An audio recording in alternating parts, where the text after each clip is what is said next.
Chapter 399A Dream 5. Eugene opened his eyes. The very first thing he saw was Noir's face, which had pressed right up against his nose. She should have also just woken up like Eugene had, but no, it looked like she probably hadn't even fallen asleep in the first place. Get lost. Eugene growled, pushing his chair back with a disgusted expression. Noir, who had been relishing being close enough to feel Eugenie's breath tickling her skin, clicked her tongue in disappointment and said, "It would have been so romantic if you had jerked forward in surprise and our lips just so happened to touch." She had gotten so close to him in the first place because she had been explicitly hoping for such a thing to happen. If all that Noir wanted was a kiss, she could have gone ahead and done so whenever she pleased while Eugene was still caught inside the dream, but that wasn't the type of flirtation that Noir preferred. Eugene glared at Noir, who was idly licking her lips, and glanced up at the sky. Although it had felt like they had been inside the dream for quite some time, it didn't seem like too much time had passed in reality. Music was playing in the banquet hall below as if the gathered people wanted to brighten the suppressed mood. However, the usual sounds of enjoyment that should be heard from a banquet were absent. Everyone at the banquet was still distracted by the thought of Eugene and Noir being together as they climbed up the tower for some privacy. After glaring at Noir for a few more moments, Eugene let out a frustrated sigh and started scratching his head in annoyance. "I was right, wasn't I?" Noir asked with a bright smile before continuing to speak. "I told you would regret it if you chose not to see it. And wasn't I right?" Eugene just stayed quiet. Noir smirked. "Hee hee, no way, Hamel. Could it be that you're currently refusing to respond because it would hurt your pride? I really like how you have such a personality. Should I call it one of your unexpected charms? It's quite cute. Aren't you going already?" Eugene barely managed to grind the words out, even as his insides were boiling over in anger. Noir grinned as she stood up. "To make our memories of today even more beautiful, how about we go downstairs and take a turn on the dance floor?" Instead of replying, Eugene just raised his middle finger. While curiously looking at Eugenie's long, rugged finger, Noir leaned back against the railing. Noir smirked. "Your fingers are quite long. Stop right there." Eugene barked. Fine fine. It's not like you're a child, so I don't know why you react so prudishly to things like that," Noir complained as she tilted her head to the side and looked down from the terrace. Her eyes met with the gazes of those staring up at her from the banquet hall below. After noticing some particularly fierce gazes coming from Sienna, Christina, and Seal, Noir grinned. "Despite acting so innocent and pretending not to care about such things, it seems that you're still just a man, aren't you?" "What do you mean by that?" Eugene demanded. "Just counting the women that I can currently see, you've already enthralled 3 of them," Noir accused. "Though indeed, with your appearance and skills, 3 isn't all that much, is it? If you add up all of the young ladies who are interested in you, we could line them up all the way from the Lionheart estate to the capital of Kiel." There weren't any feelings of jealousy in her voice. Noir didn't have the slightest doubt that the relationship between herself and Eugene had to be the most sincere, deep, and romantic relationship that Eugene would ever have. Theirs was a relationship more passionate and faithful than the typical love story. Ordinary lovers could only experience a relationship limited to a single lifespan, but Noir shared with Eugene a bond and a fate that had literally lasted beyond the grave. "Dancing," Noir muttered to herself. Now that she thought about it like that, her desire to dance with Eugene hand in hand, down in the banquet hall, felt rather trivial. If they truly did end up dancing together, then it had to be the kind of event that would make her happy whenever she thought back to it in the future, while also being a heart-wrenching memory that would bring her pain once she had experienced his loss. "Let's dance next time," Noir firmly decided. After all, this isn't a stage set for just the 2 of us. For such a momentous occasion, she didn't want to have her first in a place like this. Although it was, in its own way, a luxuriously decorated banquet hall, it fell far short of Noir's standards.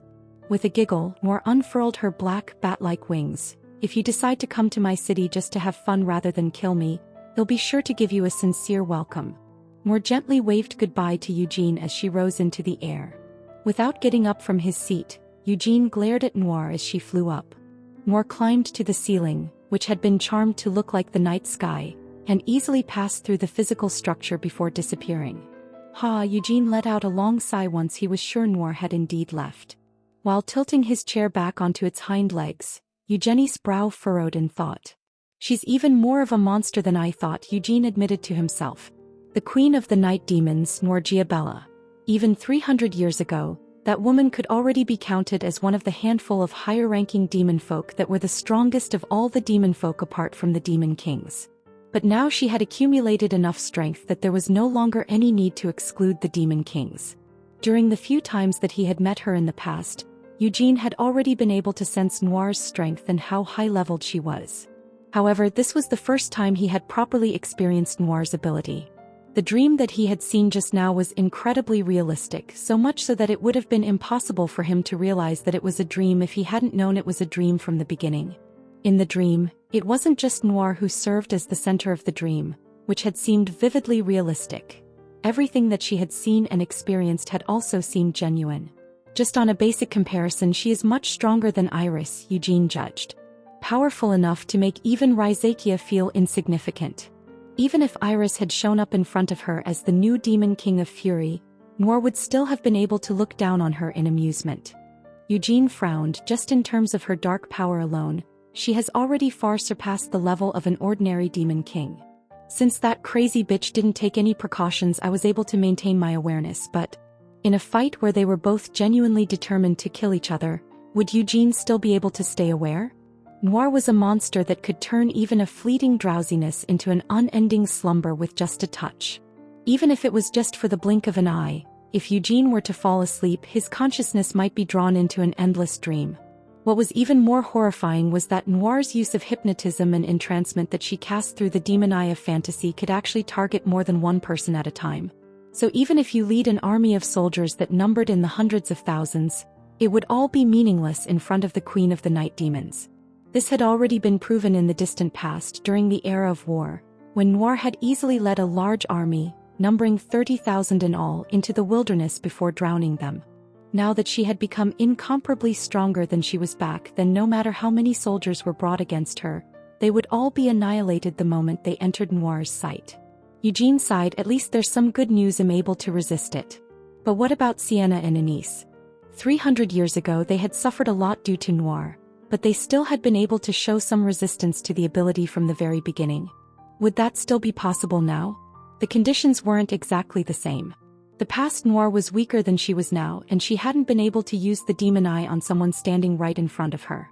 She had always fiercely and persistently aimed for the moment when Eugene and his comrades were forced to take short rests, exhausted from their journey through the Devil Dom. Bender. In other words, Sienna and Anise had never been subjected to a direct casting of the demon eye. The reason I could resist it should be the small amount of divinity I possess. And that will only get stronger as time passes, Eugene realized. The more worship that he received, the stronger his divinity would grow. Eugene took this fact as a small consolation and let out a deep sigh. In the end, it was just as Noir had said. If Eugene and Noir were to fight, then probably almost definitely Noir would win. Even Eugene himself couldn't determine any possibility of victory in a battle against such a ridiculously strong demon folk. Even as Eugene was lost in thought, his face twisted into a scowl. Music continued to flow up towards him from the banquet hall below. Although everyone had seen Noir leaving the banquet hall, that didn't mean they could just resume the banquet as if nothing had happened. This was because Eugene, who could be considered the protagonist of this banquet, still remained isolated up in the tower. "What's with that expression?" Sienna asked as she climbed out onto the terrace, having come to look for Eugene personally once he had failed to make his prompt return. "Did that slut Noir do anything disturbing to you?" "I'll tell you about it later," Eugene promised as he smoothed his expression. Vermouth was in Revesta. This information wasn't something that Eugene would be keeping to himself. He had to share this news with his comrades Sienna, Christina, and Anise. But even so, he couldn't just inform them immediately.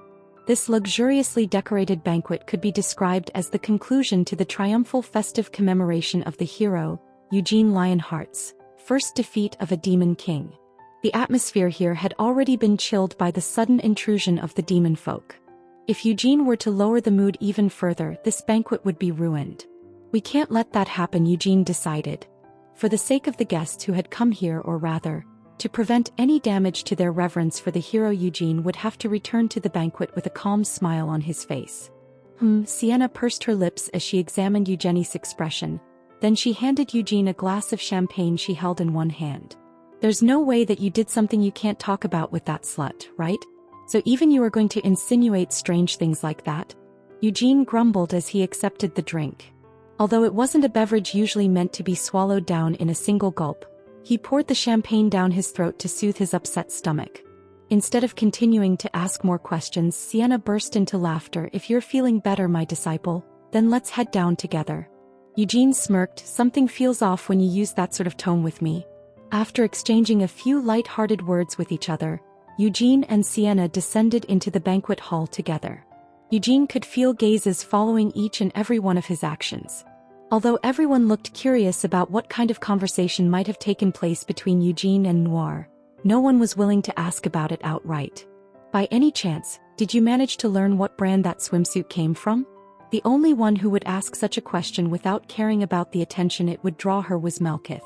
It wasn't just a joke to ease the still tense mood either. When it came to unconventional fashion choices, Melkith had never once been outdone, but at today's banquet she had been completely overwhelmed by Noir. However, Noir's appearance had been so unconventional, yet also so beautiful, that Melkith had no choice but to acknowledge her defeat. So Melkith had decided to give her respects to Noir, regardless of the fact that the latter was a demon folk, and was genuinely curious about the source of the bikini that Noir had worn. "How the fuck would I know that?" Eugene cursed. Melkith pouted. "No matter what, don't you think it's too much for you to swear at your big sister like that? In the past you always treated me with respect while calling me big sister Melkith, but now that you have gotten a big head because of all the people calling you a hero, you even dare to swear at your big sister like that?" Eugene protested. "When did I ever call you big sister, Lady Melkith?" Melkith sniffed. "Whatever, in any case your words have really saddened me. As such, I demand you lend me WNYD. You still haven't given up on that yet?" Eugene sighed. "Give up? The words give up don't exist in my Melkith El-Hayya's dictionary. Honestly, Eugene, even in your opinion he's going too far, isn't he? No, just think about it. 3 of the Spirit Kings have already accepted me. The Spirit King of Lightning, the Spirit King of Earth, and the Spirit King of Fire are all satisfied, content, and happy to have signed a contract with me. So why is it only Tempest who keeps refusing? Doesn't that mean Tempest is the strange one? You understand what I'm saying, right?" Melkith poured out this torrent of words without pausing to breathe. Although it might just be Melkith's forcefulness temporarily overwhelming his reason, when he thought about it logically, Eugene had to concede that Melkith's words were correct. Even if she wasn't the most normal person, it was true that Melkith was an unprecedentedly talented spirit summoner who had managed to make a contract with 3 spirit kings. "Hold on, Hamel, there's a problem with the very basis of that opinion. Since they already made a contract, isn't it only natural for them to follow their spirit summoner's requests? And also, while I'm not sure about Earth and Lightning, we do know that the Spirit King of Fire didn't sign a contract with Melkith El-Hayya because he approved of her. He only signed a contract after Melkith proved her determination to prevent the birth of a new demon king." Tempest's voice urgently spoke up inside Eugenie's head.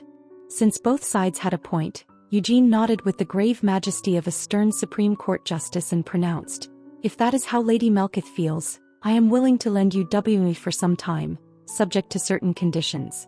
Tempest let out a roar. "Hamel, have you lost your mind? Besides, WNYD doesn't belong to you. It is a treasure of the Lionheart clan. That means Vermouth entrusted it to the protection of the clan. It would be absurd for you to just lend it out to someone of your own volition." Thinking about it, Tempest also had a point.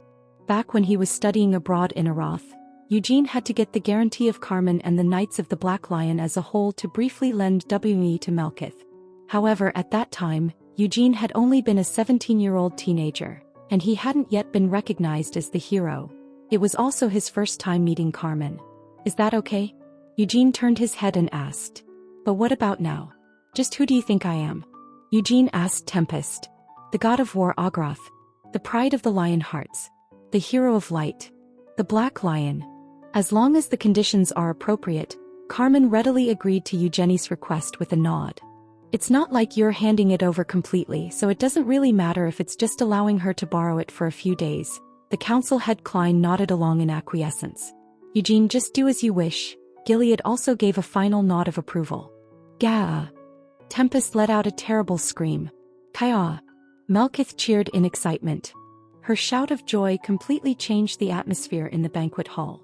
After exchanging a few glances, the band began playing some livelier music, and the gazes fixed on Eugene also quietly slid away from him. As the change of atmosphere slowly ripened, Eugene closed his eyes for a few moments to listen to the music. Though in fact no matter how hard he tried to appreciate it, it wasn't of any use. Although he had listened to this type of music from a young age as part of his aristocratic education, whether it was in his past life or his current one, Eugene had no clue in regards to music, and he also lacked the sensitivity needed to feel the subtle nuances when appreciating music. He couldn't remember it clearly, but he felt like that must have also been the case when he was Agaroth. Even so, he could at least dance while following the flow of the rhythm. That might not have been the case in his past life, but in this life he had received a thorough education in how to do so. 12123. Eugene idly tapped the tips of his shoes as he reminisced on his childhood. His extraordinary figure, accompanied by his long limbs, could make any observer think he was a pretty decent dancer just by shaking his body roughly in time with the rhythm. Alright, Eugene came to a decision and headed over towards Sienna. Sienna, who had been having an idle conversation as she stood in a group with Lovelian, Melkith and Herodes, suddenly gulped, the hand holding her champagne shaking when she saw Eugene begin to approach her. Master, Eugene called out to Sienna. He couldn't call her by her name since there were too many eyes on them. While carefully managing his expression, Eugene politely came to a halt in front of Sienna. Would you be willing to grant your disciple a turn on the dance floor? Eugene formally requested. A blush appeared on Sienna's cheeks. Before she could even give her reply, tears were already flowing down from Lovelian's eyes. Although he hadn't managed to obtain a definite answer, Lovelian had guessed that Eugene was indeed the reincarnation of Hamel. That was why Lovelian couldn't help but feel such a great surge of emotion at this moment. Two heroes who had met a tragic ending 300 years ago and lost their chance at happiness were now reigniting their past romance. A warrior who had died alone in the battle was reincarnated as the hero, and a massively accomplished wizard who had lived in solitude for hundreds of years, filled with grief despite the world's admiration. Such a pair who had managed to transcend over 300 years, were now holding hands and dancing right in front of Lovelian. In that case, there was no way that he, Lovelian Sophies, who had enshrined the wise Sienna as his grandmaster and who had somehow become the teacher of Eugene Lionheart, who was formerly known as the stupid Hamel, could just watch this happen without doing anything. Lovelian immediately made an arcane hand gesture to summon something. A beautifully curved violin appeared in his hands. Next to magic, playing this instrument was the skill that Lovelian held the most confidence in. Since he was a young man, playing this instrument had been one of his passions. And even to this day, this violin was something that he played in the solitude of the early hours of the morning when he was filled with emotion. Moreover, this was a magical violin. Allow me to play everyone a song, Lovelian declared. Who could have imagined that the oh-so-serious Red Tower Master would even take it upon himself to perform for an audience? Melkith and Herodes, who held identical positions as Tower Masters, turned to look at Lovelian in astonishment. However, without feeling even the slightest speck of embarrassment, Lovelian positioned the violin onto his shoulder and rested his chin on the chin rest. Tiring. A sparkling bow of light grazed across the strings, producing enchanting music. Chapter 400, A Dream 6. Even the band playing in the banquet hall couldn't help but be taken aback by Lovelian's desire to play a sudden improvisational performance. Just think about it. Tonight's banquet was being held within Shimuan's royal palace, and it wasn't just any ordinary banquet either. Most of the continent's most powerful rulers had gathered here tonight to participate in an auspicious celebration commemorating the hero's defeat of a demon king. There was no way that a band that had been invited to such a banquet was any ordinary band. Each band member was a musician who had made a living through their music for dozens of years, and they had all received great acclamation from the world of arts. To them, Lovelian's sudden behavior of pulling out a violin was not only bewildering, but it also seemed very arrogant.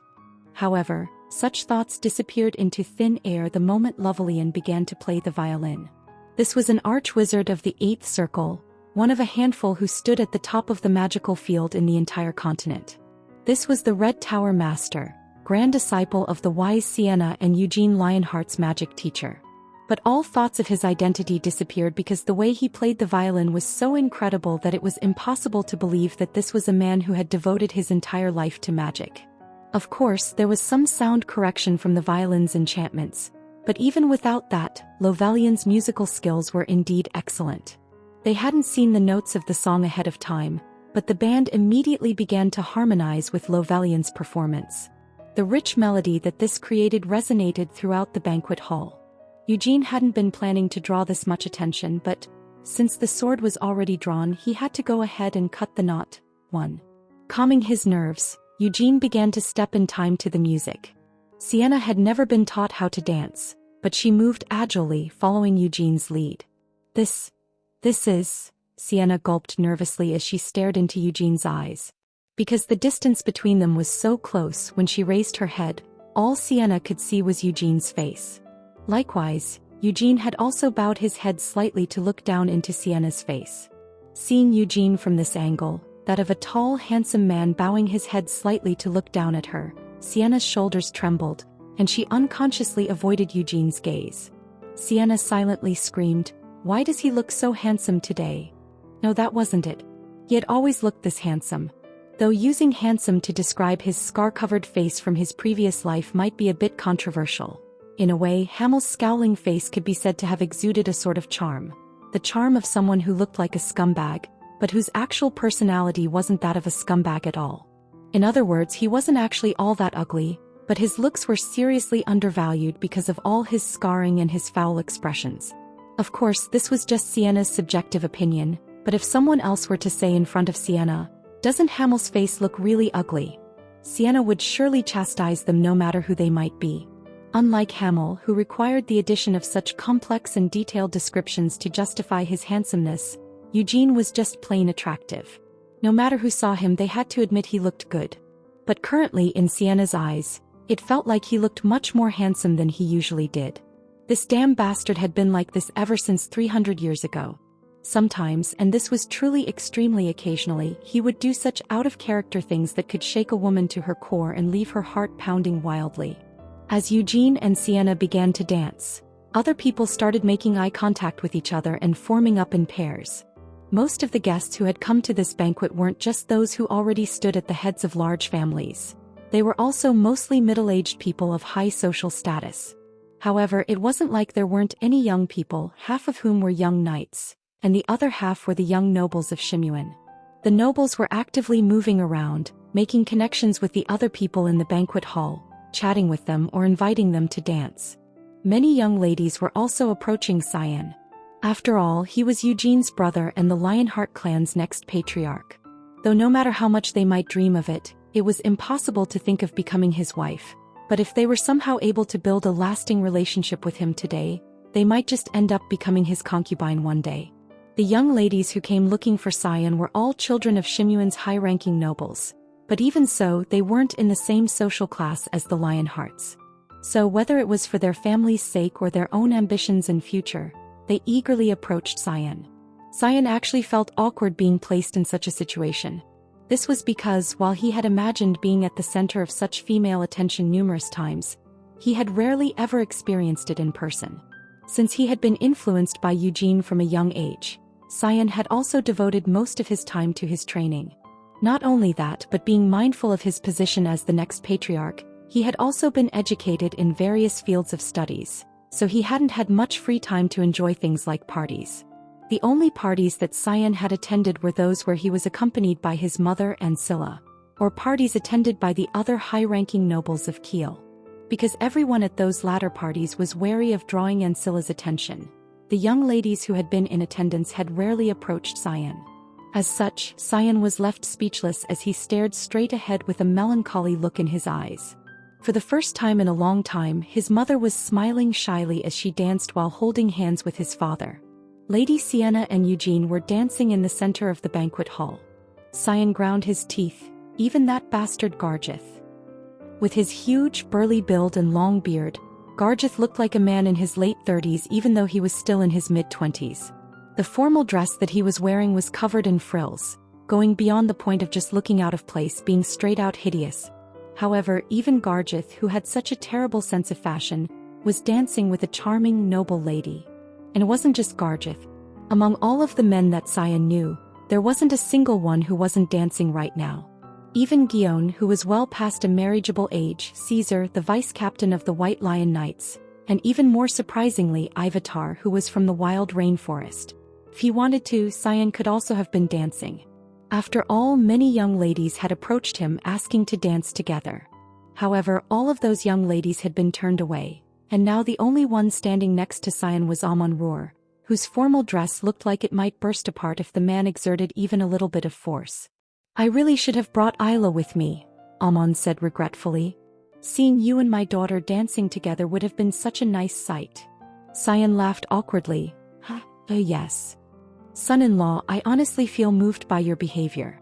If so many girls asked me to dance with them like that, I would have at least accompanied them for one song out of courtesy, but to think that my son-in-law would actually take the initiative to refuse them all." Amun shook his head in awe. Even though Amun said this, how could Cyan dare to dance with another woman at a party while his fiancée's father was present? Of course, Cyan kept this thought to himself, and even if Amun hadn't been here, Cyan wouldn't have been all that interested in dancing with them in any case.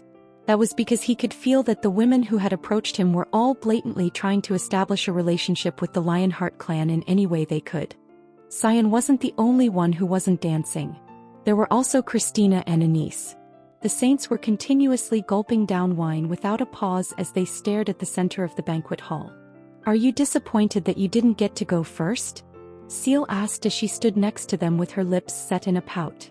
Although she didn't know what the two saints might think about it as she had yet to hear their reply, but for Seal, she was currently feeling regret and jealousy that she wasn't the one over there dancing with Eugene right now. Of course, Seal has also acknowledged the truth in her own head. The person with whom Eugene had first developed romantic feelings for was Sienna. This awkward and messy relationship had only formed because of Sienna's understanding and everyone's refusal to give up. Therefore, rather than feeling jealous of Sienna, Seal should be thankful that Sienna understood their feelings and allowed them to maintain their current relationship. But although she knew this in her head, no matter how hard Seal tried to convince herself, it just didn't work like she wanted it to. It felt like the inside of her chest was constantly being scratched by fingernails, and her stomach was roiling. Seal let out a sigh and turned to look at Christina. "This is Lady Anise, right?" Seal could only guess that this was Anise based on how the priestess kept downing glasses of wine without any pauses. Seal still couldn't clearly distinguish between the two personalities. Whenever they swapped consciousnesses without any apparent sign, Eugene was the only one who could accurately distinguish between the two saints. If they started talking something, then Sienna could also tell the difference between them, but strangely enough, even without the saints saying a word, Eugene was able to tell them apart through subtle changes in their gazes or the way they breathed. "Like I've always thought, he's more sensitive than he looks." While Seal was thinking this to herself, a half-empty wineglass was set down on the table. "I am grateful for what I have," the belated reply came to Seal's question with a smile. It was actually Christina. Although she didn't like the beer or the highly alcoholic beverages that Anise preferred, wine was something that she had occasionally drank even before Anise had manifested within her. "Also, it isn't like the world is ending tonight, right? I have no intention of rushing into things," Christina said confidently. "Does Lady Anise also think the same way?" Seal asked cautiously. "Why should I have a different opinion? Like Christina, I am also grateful and satisfied with everything I currently possess. In the first place, after what happened 300 years ago, I didn't even expect to be able to stand at his side once more, let alone be his first love," Anise said with a snort as she leaned over to Seal and linked their arms together. "In other words, to me, everything that's happening now feels like a dream straight out of my fantasies." As Anise's voice whispered into her ear, Seal's shoulders shivered, and for no apparent reason she felt the urge to lean away from Anise. Amused by Seal's reaction, Anise chuckled and said, "Christina and I are satisfied with just watching Hamel, but a greedy person like you obviously wants more, don't you? Their dance is slowly coming to an end, so if you're thinking about mustering up your courage, now would be a good time for it. Aren't the two of you intending to dance with him?" Seal asked hesitantly. "Christina and I don't know how to dance," Anise admitted. "Also, even if the other person is the hero, it wouldn't seem very pious for us as saints to happily dance in front of all these people." She wasn't just saying this. Among all of the paladins and priests of Uras, not a single one of them was dancing. Glancing at their surroundings, Seal nervously gulped. What if she got rejected? This fear surfaced for a moment, but Seal vigorously shook her head, sending such hesitant thoughts flying. However, she couldn't help the fluttering of her heart, so to settle her emotions, Seal looked over to Rhaenyra and Mare, who were intently devouring food in one of the corners of the banquet hall. Those two were eating so much food that it was hard to believe that they had the stomach capacities of young girls that they appeared as. Seal didn't know what was going on, but suddenly, while still in the midst of eating, Mare grabbed onto one of Rhaenyra's horns. Even Rhaenyra, who had been so easy to bully in the past, must have learned to counterattack by now, as she didn't back down and grabbed onto a fistful of Mare's hair instead. Just why are they like that? Seal wondered. After bickering with each other for a while, they both resumed tearing into their food. Could it be that someone's mental age really is determined by their body? Seal still couldn't believe that both of them were beings who had lived for over 200 years. Still, after watching these two foolish and childish idiots, the fluttering in her heart had calmed down considerably. The music came to an end. "Well, you're a good dancer," Sienna stammered. The dance had to have lasted for less than 5 minutes at the very most. A span of time that couldn't be said to be all that long. However, it felt much shorter than that. Let alone a minute. It felt like the music had ended in a matter of seconds. It would have been fine to just continue playing for a few more hours, Sienna complained as she felt unjustifiably annoyed with Lovelian. If he had already grasped their situation and decided to play a song for them, then given the opportunity he should have chosen a very long song to play. So why had Lovelian chosen such a short song? Perhaps it was intentional. Sienna belatedly noticed something. "What's with your expression?" Eugene's face, with his lips twisted at a subtle angle, cheeks twitching simultaneously, and brows set at different heights, bore an expression so annoying that it made one clench one's fist without even realizing. "Master, you are really terrible at dancing," Eugene secretly whispered. "As a wizard, it makes sense that you don't have any talent when it comes to moving your body, but then again, you are pretty good at fighting, aren't you? Even so, the fact that you're still this bad at dancing probably means that you were just born that way." Sienna stared at Eugene, her mouth hanging open speechlessly. "It seems that you need to practice more," Eugene said with a smirk. The amazing dance, his handsome face, the way he had led her through the dance with great care and attention to detail, her pounding heart. All of these things faded away as her head rapidly cooled. What the hell was this crazy bastard saying?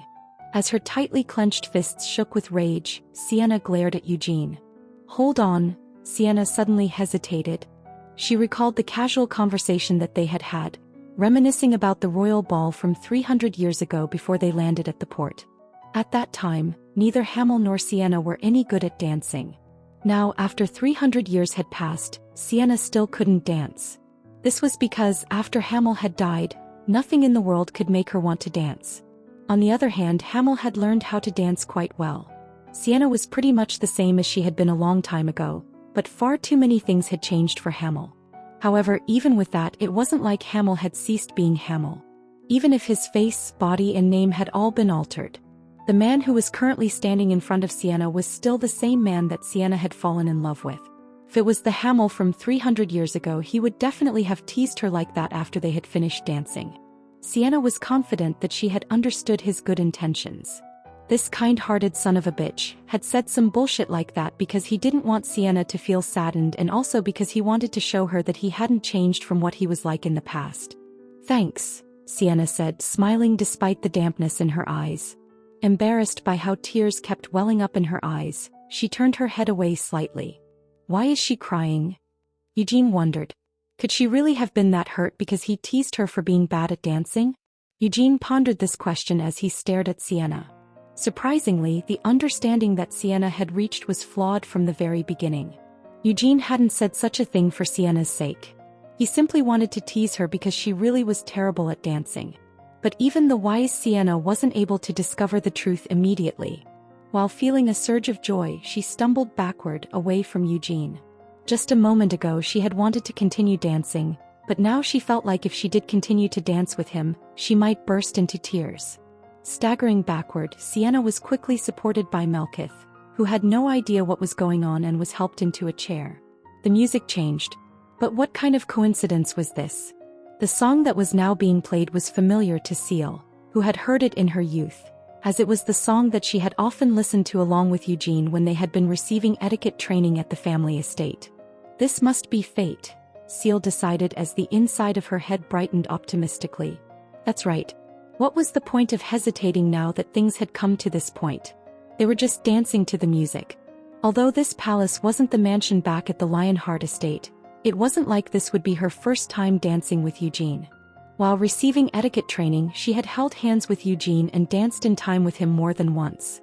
The last time was probably when she was 14 years old. At that young age, she hadn't been able to properly understand her own emotions.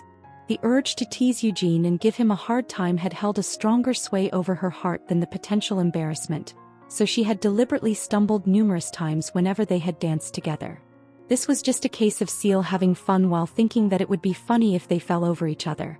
But even though she had often stumbled at the most unexpected timing, Eugene would always continue to lead Seal through the dance without any hesitation. When she thought back to those days, Seal unconsciously let out a small laugh. With a giggle, Seal walked over to Eugene. Eugene, who had just been standing there idly, turned his head towards the sound of Seal's footsteps. Eugene wasn't flustered by her arrival. His only thought was, so she's finally here. Eugene had predicted that once he started dancing at this banquet, Seal would definitely come looking for him. Isn't this a familiar song? Eugene said as he broke the silence with a grin. Those words and the accompanying smile surprised Seal. You remember it? Seal asked. Of course I remember it, Eugene confirmed. Although I've forgotten the name of the mustachioed man who came to teach us etiquette, I can at least remember the song that he played for us so often that I got sick of it. So I'm not the only one who remembers that, Seal thought with a startled gasp before lighting up with a familiar smile. While slowly holding her hand out towards Eugene, Seal said, since we're both familiar with it, how about we dance together? After she had said this, time seemed to stretch forward like melted cheese. The gap between how the time was actually passing and Seal's perception of time felt enormous. It had to have been only a few seconds at the very most, but that short amount of time felt far too long and slow for Seal. All right, Eugene agreed. However, the moment Eugene replied, the flow of time returned to normal. To Seal, it felt like time had suddenly shrunk, like releasing a rubber band that had been pulled taut rather than melted cheese. Seal tried to respond calmly, but her voice didn't come out like she wanted it to. In the end, instead of replying, Seal forced her lips into a smile and grabbed Eugene's hand. Crackle. The moment their hands met, even though this wasn't the first time they had done so, it felt like an electric current was passing between their skins, connecting them for the first time. From that moment onwards, even the song she was so familiar with sounded like it was coming from far away. All Seal could hear was the sound of Eugene breathing. She somehow managed to move her body and dance, but she couldn't even tell if she was dancing properly or not. Shouldn't she look down to check her steps? But such thoughts didn't even occur to her. Seal's eyes could only see Eugene, and she didn't even try to look anywhere else. Also, in the privacy of her own head, she thought to herself, indeed, it can't be anyone other than you. In her heart, Seal wanted to keep staying with him forever. Even if it meant being stubborn, she wanted to go wherever Eugene went.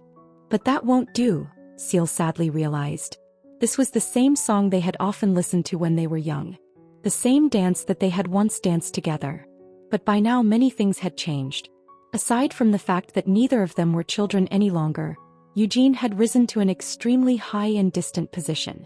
Even though they had danced together like this while reminiscing about their childhood, it was impossible for things to be the same as they were in the past.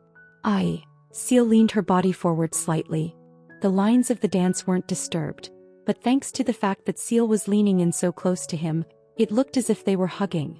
I'll do my best, Seal promised. She didn't say this, expecting him to give her a response. I'll return to the main estate and like you said, I'll train hard. Seal swore, I'll become a person who can be of some help to you even if it's only once. She would find something that the arch-wizard Sienna couldn't do. Something that even the saints, Christina or Anise, weren't capable of. However, it had to be something that only Seal could provide to Eugene. So, Seal trailed off. She needed to train her mana, raise her mastery of the white flame formula, and gain control over her demon eye, which couldn't currently be used at her own will. Tell me that you trust me, Seal requested. Although it wasn't asking for much, why did it feel so heavy to say? And why was her face getting so warm once more? Seal hesitated and lowered her gaze. Why are you shaking so much when you talk to me? Eugene let out a laugh and grabbed Seal by the arms. Her body was suddenly pulled into a hug as she spun around in Eugene's arms. Eugene smiled down at her. "Of course I trust you, Seal." Seal took a deep breath upon receiving this reply. It was the reply that she had been hoping for. It was also the one that she had been expecting him to give. However, when she tried to think of how to respond to those words, the inside of her head turned blank and she just couldn't come up with anything. So Seal just slightly nodded her head. That was enough for her. "I trust you." In fact, what she really wanted him to say was something much more embarrassing. What she wanted was words packed full of his love, but that would be too greedy of her. "This is enough," Seal repeated to herself. The sound of music that she hadn't even been able to hear before started to reach her ears once more. She even became conscious of how she was moving her body, or rather not moving it. "Oh my God, just what was I doing?" Seal gasped in embarrassment. It definitely couldn't have been called dancing. After all, she had just been allowing herself to be pulled around by Eugene. Seal clicked her tongue, disappointed with herself for behaving so stupidly. She didn't know about anything else, but she had at least thought that she should dance better than Sienna, who had managed to dance with Eugene earlier. But looking at what she had done thus far, it was a terrible dance on par with what Sienna had managed. "This won't do," Seal decided, her expression becoming serious. After reaching this decision, Seal cleared her thoughts and focused on her dancing. Once his dance with Seal had come to an end, Melkith came over to Eugene, putting up a fuss and demanding to dance with him. Sienna was blatantly glaring at Melkith, but Melkith seemed oblivious to her stare and clung to Eugene, begging him, "Please, pretty please."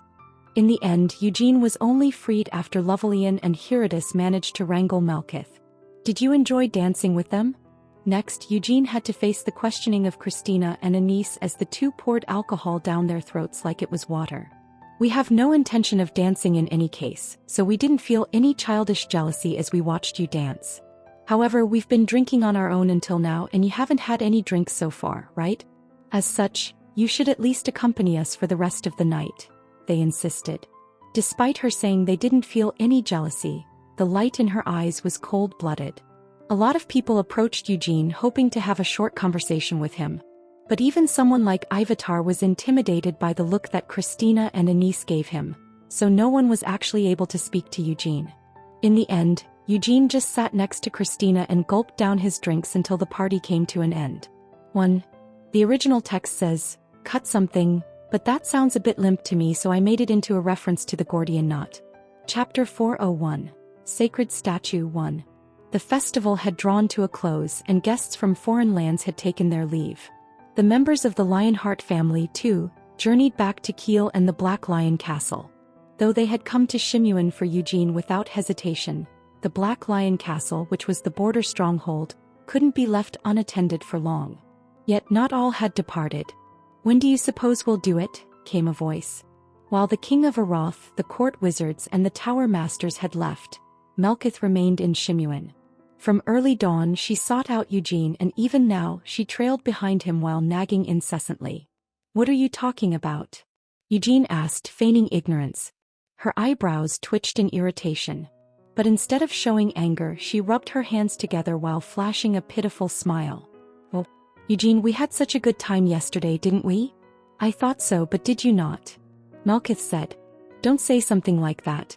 Someone's going to misunderstand if they overhear your words," responded Eugene. "Last night at the banquet, was the promise we made just drunken words? Was it just a mere fleeting game for you?" Melkith forced tears into her eyes as she clung to Eugene. She pushed herself against him, clearly to draw the attention of onlookers, but to no avail. Still, her desperate attempts proved ineffective. "Ahem," clearing her throat softly, Melkith straightened up and changed her target. "Big Sis Sienna, speak for me. You also heard it yesterday." Melkith begged. What are you?" stuttered Sienna. "I'm talking about WNNYD. Before he danced with you, Sis, he promised to lend me W." "You heard him," shouted Melkith. Sienna's face turned a deep shade of red in response. She took a sharp breath before looking around quickly. They stood in the central plaza of the capital. Due to prior announcements, the crowd was controlled, and the Royal Knights of Shimuan surrounded the entire square to stand guard. The vast square was nearly empty, But still, Sienna feared someone might have overheard Melkith's words. "Why are you acting like that after all that?" Mare murmured as if she found Sienna's reaction ridiculous. However, Sienna valued her reputation in even trivial matters. As such, this was an important, sensitive topic. She may have danced openly the day before, but come the next day, the memory of that dance left her too embarrassed to even lift her head. That's simply who Sienna Meridian was as a person. "Don't remember as you please. I said I would lend it, under certain conditions." "When did I ever say I'd just lend it to you?" retorted Eugene. "You really are too much.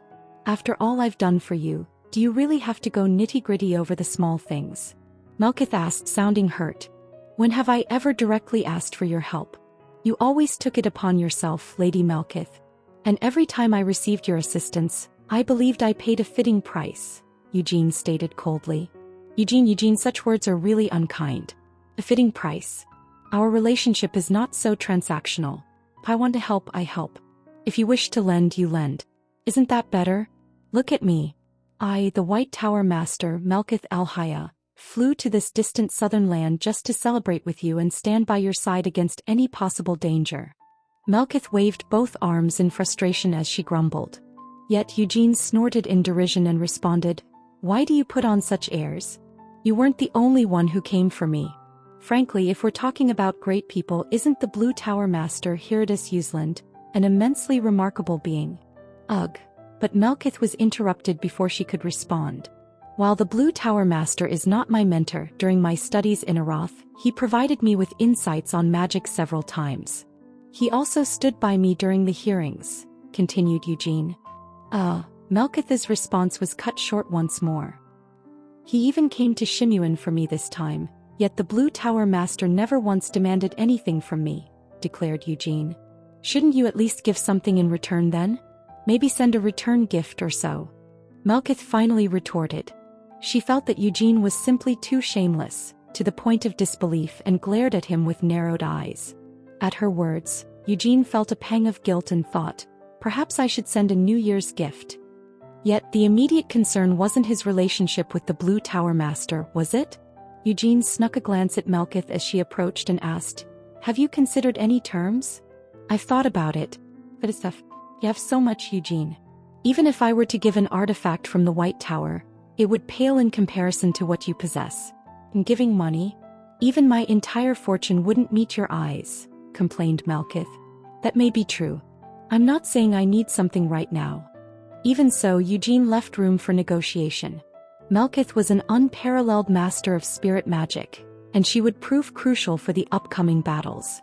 During the war against the Demon King of Incarceration, Melkith, who had contracts with 3 spirit kings, would arguably be the most powerful among the wizards, excluding Sienna. But if Melkith successfully forged a contract with Tempest, then Melkith alone could potentially turn the battleground into ruins and slaughter the demons. Well, yes, probably, Tempest couldn't deny that. He disliked Melkith. He found Melkith's lack of dignity unbefitting a master of spirit magic.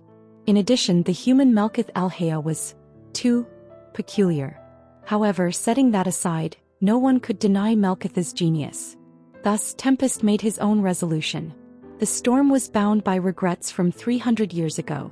Tempest still longed for a victory he couldn't grasp in a war long past. When Eugene ascended the Demon King's castle, Tempest intended to assist Eugene as before, and that was enough. But if there was another way to contribute more to the war, admittedly that was a very tempting thought.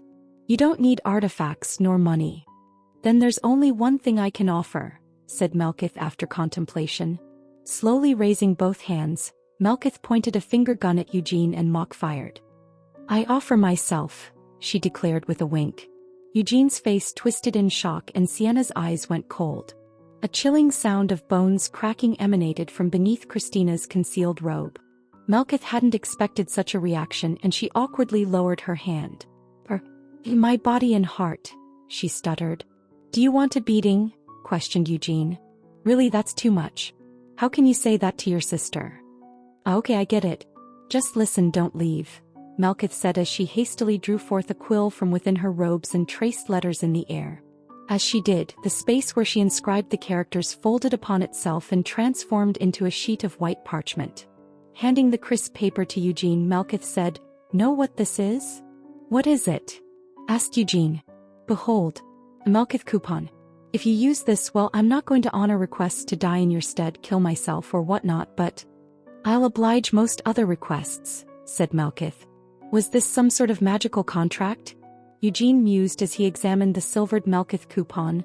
Surely this isn't a one-time deal, right? What? Huh. Malkuth was thoroughly confused.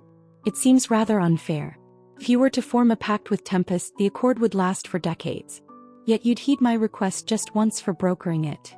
Questioned Eugene. Is that how it is? Malkuth faltered. Let's negotiate then, Eugene declared. From his days as a mercenary 300 years ago, Eugene had learned one essential truth. Whether it be a promise or a pact, persistence was key. In simpler terms, he who spoke loudest and most assuredly often prevailed. "Let's set the deadline till all the demon kings have perished from this world," said Eugene. "I have to honor your requests till then?" asked Malkuth. "Think, Lady Malkuth. Honestly, what is this Malkuth coupon? Even without it, would you refuse my requests? You'd listen, wouldn't you? Or would you not listen to my requests?" said Eugene. "No. I might ponder upon some depending on what you're asking for, but wouldn't I likely listen?" responded Malkuth. "Precisely. Tell me, Lady Malkuth, when have I ever burdened you with personal requests? I've sought you only for grave matters for the world and for justice. When the situation truly needed your intervention," continued Eugene. "That's true," Malkuth admitted. "It will be the same in the future. That's why I'm proposing the term to be until all the demon kings are no more. With peace reigning supreme, there'd be little need for your aid," concluded Eugene. "But even after the world is at peace, you might need me for other things, right?" This Lady Malkuth is adept in more than just combat," Malkuth said sneakily. "Should we extend the term of the contract then? How about until you die?" said Eugene. "And no. Right, let's settle on the fall of all the demon kings," agreed Malkuth. Contemplating when she might meet her demise seemed vague. Setting the term until all the demon kings' defeat seemed more tangible, and Malkuth had already begun to incline towards that sentiment. "It's settled then," Eugene declared. "Yup," Malkuth confirmed as she grinned broadly in agreement. Without delay, Eugene pulled WD out from his cloak and handed it to Malkuth. "Kaya!" Malkuth screamed in ecstasy while gripping WD. It was clear that Tempest's determination was already wavering by the way the blade was trembling in her hands. "Can I depart now?" Malkuth asked in anticipation. "Yes, off you go," responded Eugene. He inspected the Malkuth coupon. Embedded within this coupon was a spirit. It would enable him to communicate with Malkuth from anywhere that was tethered to the spirit realm. "Kyo!" Malkuth let out a funny scream while swinging WD as she soared into the sky. Judging by the height she was soaring to, it appeared as though she might be trying to commune with Tempest from a high place, just as it was done in Aroth in the past. "We don't have anything to ask of her right now, do we?" Christina confirmed while stealing a glance towards the sky where Malkuth had disappeared into. However, Eugene shook his head with a mischievous smile. "No. She may be a bit odd, but, she seems kind-hearted. Perhaps we should refrain from making strange requests," said Sienna with a slightly worried expression. As the founder of Circle Magic Formula, she held considerable affection for the talented junior Malkuth. As fellow wizards, she also recognized her enormous talent and therefore wanted to protect her. "Strange requests? What are you thinking?" questioned Eugene. "Like making her run through the streets naked or something," responded Sienna. "Why the hell would I ever ask that?" questioned Eugene. "Then what are you planning?" asked Sienna. It wasn't a spur-of-the-moment idea. Eugene had long contemplated acquiring the right to ask Malkuth for a favor even before she offered a coupon, since he concluded there was nothing else he could gain from Malkuth. "I intend to ask her to scour the desert on my behalf," stated Eugene. "Amelia Merwin, she's hiding in Revesta now, isn't she?" Christina said while narrowing her eyes. Eugene had already explained the dream he had witnessed yesterday through Noir. Sienna, Christina, and Anise knew its contents. The demon king of destruction slumbered in the territory of Revesta. That's where Amelia Merwin was hiding.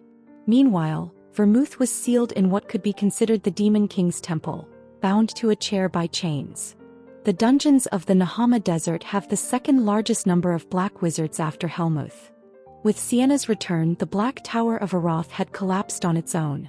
Black wizards had mostly vanished from Aroth, likely guessing that the wise Sienna, who had opposed the tower's establishment long ago, still did not favor them.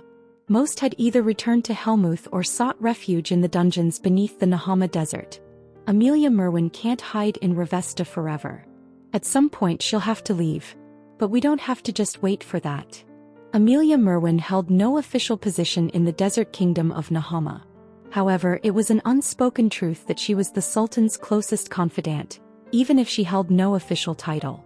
She had even participated as the Sultan's advisor during the Night March. Furthermore, she was the dungeon master of the desert. While she might not have direct disciples, realistically, countless black wizards would be serving under her. Eugene had obtained information on the dungeon's black wizards from Kiel's spies. Kiel bordered Nahama and was at odds with Nahama's aggressive territorial expansion. Were it not for Helmuth, a war would have erupted between Kiel and Nahama long ago. It'd be easier to ask Lady Melkith rather than searching that vast desert alone. She's contracted with the Earth Spirit King, so she would be far better at scouring the desert than me, stated Eugene. In Amelia's absence, the black wizards could be hunted down one by one. They would be pushed out of their hiding holes. That would weaken Amelia's power, and perhaps she might even run out from Revesta in her rage. Moreover, it would also serve to taunt Nahama, who was very clearly wary of offending Helmuth. If you had come to Shimuin with your tail lowered, I might have spared you, Eugene thought. Nahama was a wretched nation, second only to Helmuth in its number of black wizards. Even 3 centuries ago, Eugene held no fondness for Nahama. During his days as a mercenary, he was often thwarted by desert-born assassins, and the public secret had been that Nahama allied with black wizards and demons. Are you planning to wage war against Nahama? Christina asked, concern evident on her face. The Tower Master of Aroth must remain neutral. If we're not careful, a war might erupt between Aroth and Nahama. That would make the position of all the Tower Masters precarious, Sienna murmured. To this, Eugene proudly pointed to the emblem on his left chest. It was a thing he obtained just yesterday. The emblem, a lion's crest, shone brightly. So what? Sienna questioned. It was a promise to heed Eugene's request, bypassing all protocols, even invoking the royal authority if needed. Indeed, in Aroth, the Tower Masters must stand neutral. If Melkith, a Tower Master, were to provoke Nahama, leading to an outbreak of war, Aroth would likely hold Melkith accountable rather than engage in the battle. But what if Eugene were to invoke the emblem's power? What if he were to say that Nahama's embrace of black wizards was an affront? What if he suggested they go to war? You cheeky brat, Sienna muttered under her breath once she realized Eugene's thoughts. Eugene just responded with a snort. Of course, a war might not necessarily ensue. If it did, wouldn't it be akin to Nahama openly admitting their subservience to Helmuth? On the surface, Nahama seemingly had no connection with Helmuth. At most, the Sultan's advisor was a black wizard contracted with the Demon King of Incarceration, merely the current staff of incarceration. Moreover, they would reason that black wizards simply loved the desert, which was why so many resided in Nahama. Bullshit, Eugene cursed to himself. The Demon King of Incarceration would not directly wage war for the Sultan. But observing the audacity of that wretch, it seemed he might not prevent Helmuth's demons from aiding Nahama, even if he were not to participate in a war directly. If Nahama could not withstand the blows from all sides and declared war, the demons contracted with the black wizards of Nahama could well join the war. And that outcome, ironically, was what Eugene hoped for. Now then, Eugene adjusted his expression and focused on the task ahead. Now that he had what he needed from Melkith, it was time that he tended to the matter in the square. Should I strike a pose? He pondered aloud. A statue titled Hero Eugene Lionheart was to be erected in this very square. With a sigh, he cast a forlorn gaze at the waiting dwarf artisans in the distance. Chapter 402 Sacred Statue 2. Bonus image. Eugene was certain that even if he considered his present life, his past life, and the life before that, the experience he endured in Shimuin was the pinnacle of humiliation. The parade on the Platinum Lion had been dreadful enough, but now, He found himself striking a pose in front of countless onlookers who surrounded the square. "I'm asking because I'm truly curious and I don't know any better, but do we really need to do this here?" Eugene inquired, his voice barely more than a whisper. It was clear that his patience was strained to its limit. The dwarf responsible for the statue's creation had a notably crafty appearance. He raised an eyebrow in response to Eugenie's question, "Should we not construct the most fitting statue for the scenery? Shouldn't a master sculptor be able to capture a pose in the confines of a workshop and still optimize it for this kind of backdrop?" retorted Eugene. "Well, if our hero here were a professional model, one who could reveal vitality with the movement of his every fingertip and naturally fit into any landscape simply by standing, then perhaps that might be possible, but..." The dwarf trailed off here. He adjusted his bread-shaped hat with a touch of disdain, then continued, "A statue's essence is produced not just by its sculptor but also its model. Regrettably, for all your striking appearance, your posing leaves much to be desired, hero." Eugene fell silent at this blatant declaration. "Do not feel awkward nor be shy. There are statues meant to convey such feelings, but the one we're erecting here should depict the hero, the person who vanquished the Demon King, right? It should radiate your valor, your nobility, yet you seem overly embarrassed right now," complained the dwarf. "If you want those emotions from me, remove the spectators first," Eugene said through clenched teeth. "Lightsenville, each of those individuals admires and reveres you. They came here out of respect. And hero, forgive me for asking this question, but was it not you who requested this statue?" Instead of answering, Eugene merely cleared his throat awkwardly. The dwarf tilted his head with confusion before continuing, "It's not like people forced it. We're erecting it on your request. Why are you so embarrassed?" "Let's get it over with quickly," Eugene responded. He felt that if the conversation were to drag on any longer, he might just lash out and beat up the irritating dwarf right in front of the vast crowd. "Let's calm down," Eugene told himself. He took a deep breath. Erecting a statue and a triumphal arch in Shimuan held profound meaning. They marked the site where the hero first defeated a demon king. Eugene's feats were already legendary and almost mythical in nature. The statue and arch would become blatant symbols. It wouldn't only be presented to this land's citizens but also to people from various nations who would come to see these monuments. Newspapers and countless books would feature the two structures and idolize the hero. At that point, feelings of embarrassment seemed less of a concern than the sheer surreal nature of it all. Those unaware might wonder why he'd even bother with such grandiosity. They might even assume the young hero had been blinded by pride and ambition. But for Eugene, building the statue and the arch was of paramount importance. The stars had vanished from the white flame formula. He couldn't simply hope to increase their number as he did in the past. Although there remained untested potential in the Moonlight Sword, his confidence in being successful at his future undertaking was wavering. However, he held unwavering belief when it came to his divine sword and divine power.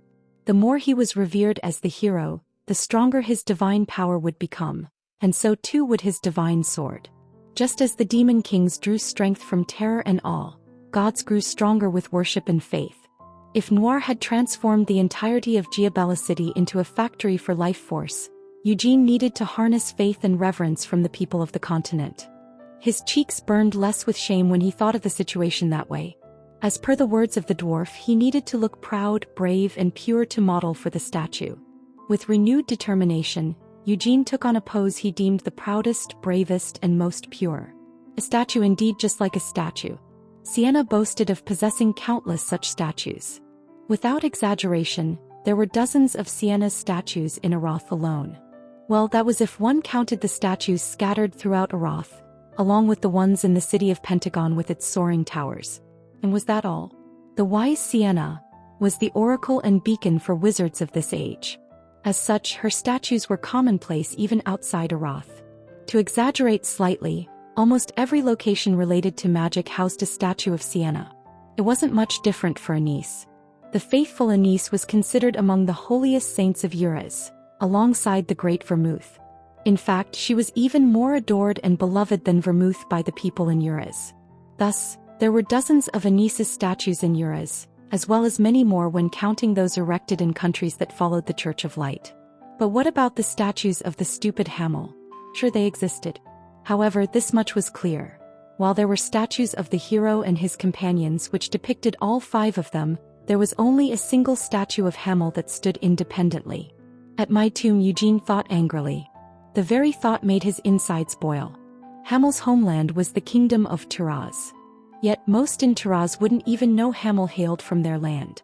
In those times, a proper census of the territories wasn't conducted, and Hamel's hometown had been located at the farthest edge of the kingdom. In fact, it was now a desert. Most other statues depicted Vermouth and his companions. The best of them was the one erected by Molin in the capital of his kingdom, which featured only Molin and Hamel. The more I think about it, the more it pisses me off, Eugene thought with gritted teeth. He felt a slight surge of anger, but at the same time he felt that this moment was special. Because at this moment the statue of Eugene Lionheart, who was once Ogoroth and Hamel, would be erected of his own accord. His resolve strengthened. Eugene flung his cloak wide and drew the holy sword. Sienna's mouth gaped open. Anise was equally shocked as she watched Eugene through Christina's eyes. It wasn't just the act of drawing the sword that shocked them. Rather, it was that Eugene raised the gleaming blade towards the heavens. Even without the wind, his cloak billowed wildly. And it did not just billow randomly, but it flared in a manner that perfectly complemented the grandeur of Eugene's stance. The cloak's movement did nothing to blemish his stance. Rather, it couldn't be more perfect. The lighting seemed strange as well. The glow that outlined Eugene mixed perfectly with the surroundings. It wasn't a blinding light that would obscure his form, but rather the kind that highlighted and glorified him. "Crazy bastard," Sienna murmured. She was lost for words. From within the cloak, Mare diligently manipulated the cloak's movements to give it such an appearance, and Rhaenyra infused the space with light to cast a filter over Eugene. Eugene stood with a solemn, righteous expression, aided by the duo hidden within his cloak. "Ah, how can he look so pure and majestic?" Christina expressed, dazed. Anise was astounded as well, but Christina was utterly mesmerized. She clasped her hands and gazed up at Eugene with awe. She wasn't the only one reacting this way. While Sienna and Anise's reaction was one of shock and incredulity because of how familiar they were with Eugene, the crowd outside the square cheered and roared in pure adoration for Eugene. It was impossible to construct a statue in just a few hours, even for dwarves. Yes, it might have been possible if they really wanted to, but the statue in question was of the hero. It was supposed to be a statue destined to endure through the annals of long and vast history. Therefore, it had to be more magnificent and beautiful than any statue that had ever existed in history. In truth, if left to the dwarves' stubbornness, it would take at least 10 more years to complete. Of course, Eugene had no intention of granting them such an extensive duration. 1 month. Not a day more, he declared. "Hero. A month is too short," complained the dwarf artisan. "If it's not done, it's not done. If it's even slightly delayed, even if it's a day beyond a month, I will personally come to this nation and destroy the statue you've made," threatened Eugene. "What madness is this?" retorted the dwarf. "Madness? I'm the client and this is what I'm asking, so why are you complaining so much? Anyways, know this. If it isn't done in a month, your kin won't be trusted with the task," continued Eugene. "Who else in this world other than us dwarves could immortalize the image of the hero?" asked the dwarf. "There might be other races capable of it. I think human sculptors are quite skilled too. Perhaps there are sculptors among the elves," responded Eugene. "Do you think those long ears even understand art? All they know how to do is nibble on leaves in the forest like bugs and make green poop. The best they can do is carve on bark." The dwarf shouted in frustration. Sienna's eyes flared with anger upon hearing his words. She secretly held a prejudice against the dwarves. She looked down on them and considered them a stinky race. In addition, she got angered when she felt slighted, very much a human trait of hers. "Restrain yourself," warned Anise, making sure that Sienna would not fly into a rage. Eugene also was slightly worried, wondering if Sienna might lose control. However, he could sigh in relief when he saw Anise helping her calm down. "Well, elves are a beautiful race, so they might have some sense of art and given their long lifespans," muttered Eugene. "Don't be ridiculous. Do you not know the innate flaws of the elves? Despite their longevity, despite living centuries, they spend most of it idly in forests. If they used lifespans wisely, the greatest warriors, wizards, sages and craftsmen of this continent would all be elves," roared the dwarf. Let me at that dwarf." Sienna cried out, unable to word the sentence coherently due to her rage. Everything the dwarf said made sense to Eugene, but Sienna didn't take it that way. Eugene barely managed to soothe Sienna's rage, stopping her from breaking free of Anis's attempts to calm her and beating the dwarf with her staff. He exhaled deeply and fixed his gaze on the dwarf. Anyways, Eugene said, my stance remains unchanged. 1 month. No more. If you wish to mark in your racial history that you crafted the first statue of the hero, finish it within the month. The dwarf looked glum. Why are you moping? You said you already found the inspiration you needed, didn't you?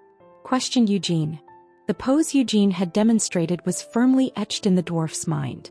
After making observations from multiple angles and adjusting positions several times, the dwarf had chosen the perfect spot in the square as well. Now all that remained was to craft the statue just as he remembered and as recorded with the aid of magic. Eugene sent the dwarf back after refusing further negotiations. He returned to the mansion where Seal, Desra and Carmen had been staying. The trio had already left to return to the main family early in the morning. Tell me that you trust me. The earnestness in Seal's eyes was still vivid in memory. Earlier in the morning, as Eugene shared farewells with the trio, Seal had surprisingly said little before parting with Eugene. Wait for me. A radiant smile. A voice firm in its resolve. Judging by the resolve he had seen in her, she was likely engrossed in training beneath the lake by now.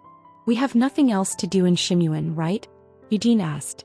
Right, one of the ladies confirmed. There was nothing to take from the mansion.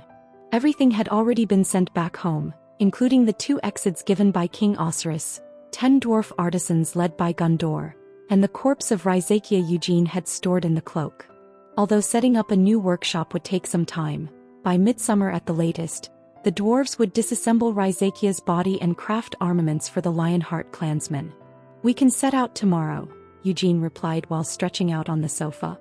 Melkith had been tasked with scouring the Nahama desert.